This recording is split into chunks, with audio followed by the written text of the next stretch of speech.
So hydrochloric acid తీసుకున్నాం. Okay, ఈ hydrochloric acid తీసుకొని ఇప్పుడు దీంట్లోకి మనం ఏం చేద్దాము, ఈ సూచికను పెడదాం. ఇదేం సూచిక? This is methyl orange. ఏంటిది? Methyl orange. మిథైల్ ఆరెంజ్ సూచిక వేయనమ్మా.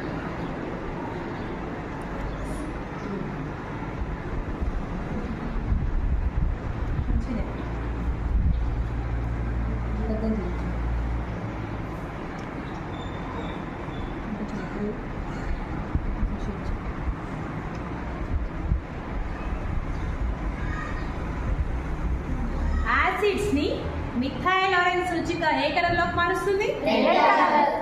రెడ్ కలర్ లోకి మారుస్తుంది మిథైల్ ఆరెంజ్ సూచిక. Okay, got it? అర్థమైంది అమ్మాయిలు? రైట్. సో ఇప్పుడు మనం ఏం చేస్తున్నామంటే ఇది బేస్. ఏంటిది? బేస్. బేస్.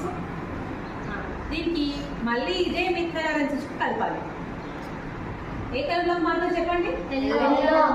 కొంచెం ఎక్కువ పర్సెంటేజ్ ఉంది, ఎక్కువనే వేయాల్సి వస్తుంది.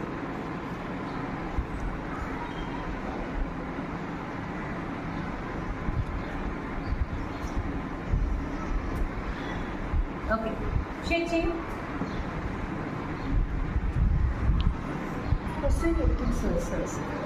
కింది వరకు స్ప్రెడ్ అవ్వాలి.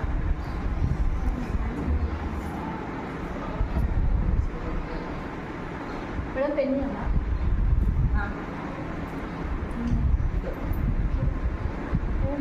షేక్ చేసినా కొద్ది కిందికి వెళ్ళడానికి టైం పడుతుంది.